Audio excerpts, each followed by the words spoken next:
জন্ম যথাতথ হলে কর্ম ভালো করার সুযোগও অনেক সময় থাকে না। কোনোভাবে কর্ম ভালো করলেও তেমন ফল হয় না।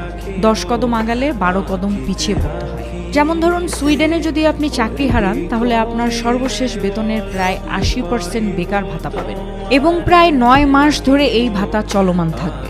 পাশাপাশি আপনাকে চাকরি খুঁজে দিতেও ওরা সাহায্য করবে। আচ্ছা, এখন ভাবুন তো, সোমালিয়াতে আপনি জন্মগ্রহণ করলে কি এই সুযোগ পেতেন? সোমালিয়াতে আপনি বেকার হলে এই সুযোগ পাবেন না। ফিনল্যান্ডের একটা বাচ্চা সম্পূর্ণ ফ্রি পড়াশোনা করে এবং পৃথিবীর একটা সেরা শিক্ষা ব্যবস্থা ওরা দেয়।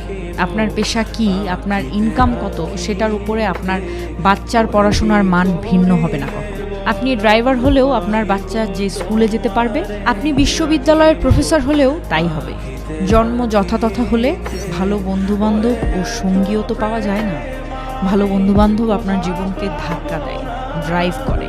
বস্তিতে জন্ম নেওয়া শিশুটা তো ইংলিশ মিডিয়ামে পড়া একটা বাচ্চার সাথে মিশতে পারে না।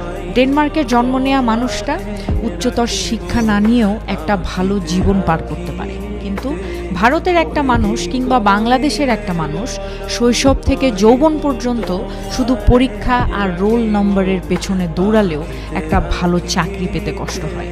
একসময় স্ত্রী সন্তান নিয়ে জীবন চালাতে হিমশিম খায়। জন্ম হোক যথাতথা কথাটি আমার কাছে পুরো সত্য নয়। জন্ম যথাতথ হলে জীবনে অনেক ধকল, অনেক দুর্ভাগ্য, অনেক পিছিয়ে পড়ার সম্ভাবনা অপেক্ষা করে। এটা সত্যি যে জীবনের উপর আমাদের কারোরই হাত নেই। তাই আমাদের কাজ হলো কর্ম করে যাওয়া এবং সেটার উপরেই আমাদের নিয়ন্ত্রণের ক্ষমতা আছে কম বেশি। তাই বলি, কর্মের কোনো বিকল্প নেই।